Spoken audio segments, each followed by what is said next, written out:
Welcome to the Algebra 2 Unit 7 video on skill number 67.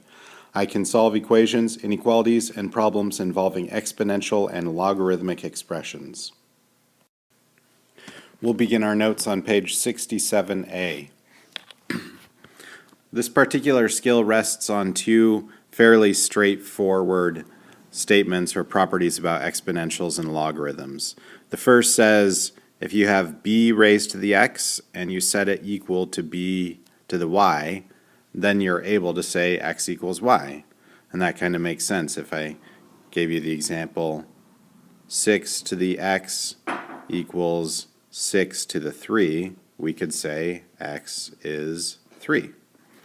Similarly, if we take the log of x and we set it equal to the log of y, that is the same as saying as x is equal to y. So log of 10 is equal to log of x. We are able to say that 10 equals x. For this skill, I'll walk you through several different examples of how these two rules get applied. So let's take a look at our first example, which says 9 to the x minus 5 equals 27 to the x plus 1.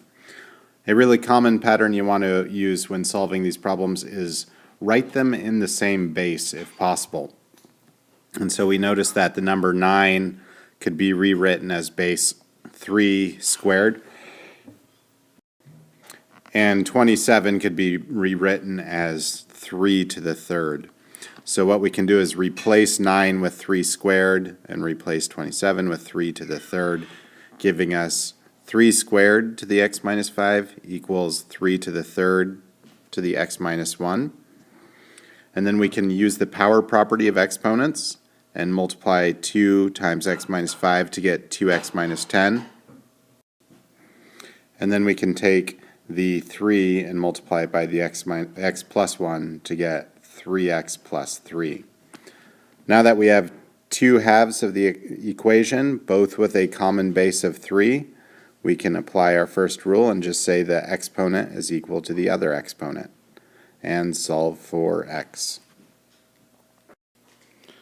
On page 67b, I worked through two more examples. Let's take a look at the first example, which says 4x to the third equals 48. And what you'll notice here is that the two sides of the equation can't be written in a common base. Sure, we could write the 4 as 2 squared, but 48 is not any power factor of 2. So because there's no common base, we can't do what we did like example 1. Instead, what we should do is take the log of both sides. Once we've taken the log of both sides, we can allow ourselves to use the power rule of logarithms and state that this x minus 3 can be brought down in front, giving us x minus 3 times log of 4 is equal to log of 48. From here, we go about solving for x by isolating x. So we divide both sides by log 4. X minus 3 equals log 48 divided by log 4. And then we further isolate the x by adding 3 to both sides. This number here is not a clean number, and you can either write the answer like this, or if you wanted to write an approximation, you could punch these numbers into a calculator to get an approximation. Moving on to example 3. Example 3 is very similar to example 2. The only difference is we're using an inequality. So with the inequality, we approach it the same. First question we ask ourselves is, can we write them in a common base? No, we cannot. So we take the log of both sides. Then we use the power rule, dropping the x plus 3 in front of log 5. Then we just say log 18 divided by log 5. And we have to keep in mind that if we're going to do any multiplication or division across an inequality, if we multiply or divide by a negative number, the inequality flips. At this point, we have x plus 3 is greater than log 18 divided by log 5, and we can subtract 3 from both sides. This would be the exact answer, and then an approximate inequality is written down here. Our last two examples on page 67C. We have example that says log base 4 of x plus 9 equals 3. And here what we can do is we rewrite this statement in an exponential form. And we do that by saying 4 raised to the third power is equal to x plus 9. So writing it into an exponential form is a good strategy for solving problems where you have log on one side and a number on the other. Once you've done that, you can simplify the left. 4 to the third is 64. X plus 9 stays by itself. And then in the final step, we subtract 9 from both sides and solve 55 equal to x.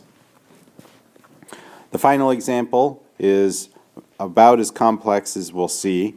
What we have is two logarithms equal to a number, and the first thing we should do is combine our two logarithms as a single log. So we are able to use the product property of logarithms. Since log base 2 of x plus log base 2 of x plus 7, we can say that is log base 2 of x times x minus 7. We distribute the x in so that we have x squared plus 7x as the number that we're taking the logarithm of. Then, like the example above, we write it in exponential form. So 2 to the third is equal to x plus 7. 2 to the third is 8. Then we solve for x, and this goes back to our quadratics method where we move all the terms to one side, set it equal to 0, and then either use the quadratic formula or we can factor and use the zero product property to arrive at our answers. At this point, most would assume that we're done, but we have to make sure our answers are a valid part of the domain. And if you remember, we're not allowed to take the log of a negative number. So we can't do log base 2 of negative 8. Therefore, negative 8 does not satisfy the whole formula, so we can't include it as a solution, and we're left with only x equals 1 as our solution. Alright, due to my own disorganization, I accidentally duplicated my notes for Skill 67, so I'm going to include 3 extra pages of notes.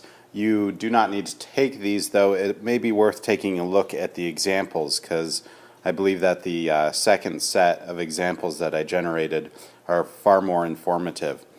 Additionally, I wrote down some tips right here, so some tips for solving these equations. It may be worth taking a look at. Let's take a look at these other examples.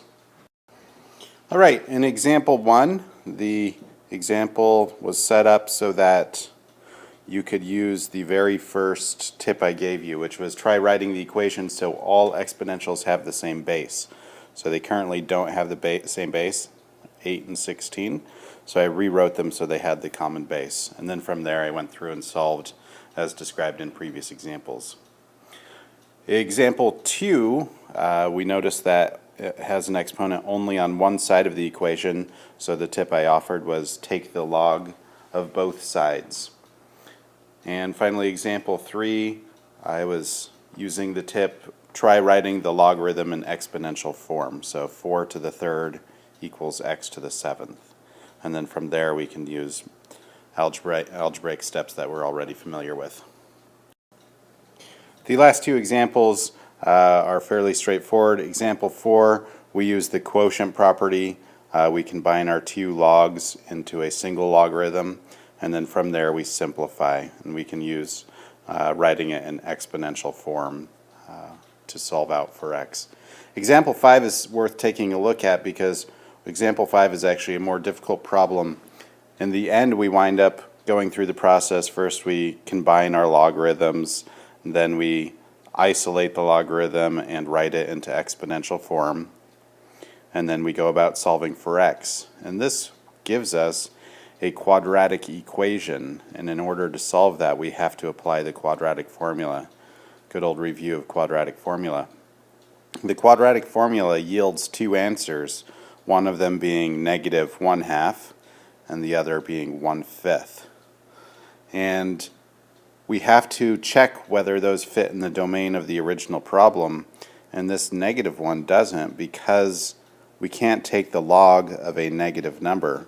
If you recall, the graph of a logarithm looks something like that, and it hugs close to the y-axis, so it's impossible for us to ever have some value over here that we're taking the log of. So we cannot include that in our set, and we're confined only to the x equals 1/5. That's a trick that may pop up on a skills test, so please make note of that.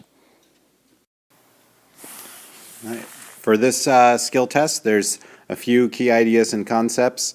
Basically, we have different types of scenarios for solving equations and inequalities. We might have a scenario where we have 6 to some number is equal to 6 to a different number. And we could solve for x using like example 1. Another situation where you have log of 2x minus 5 is equal to log of 3x plus 7. And from there we can just set our two logs equal to each other. So 2x minus 5 equals 3x plus 7. We might also have the situation where we have log of 2x plus 15 is equal to 6, and we're trying to solve for x, so what we can do is rewrite this in exponential form, and we'd say 10 to the 6th is equal to 2x plus 15. Our last two scenarios, we might have two numbers that are different bases, like 6 to the x plus 7 is equal to 32 to the x plus 5. In which case what we would want to do is approach that by taking the logarithm of both sides. In short, we're looking at solving various logarithmic equations and inequalities using the two methods described at the start of this video.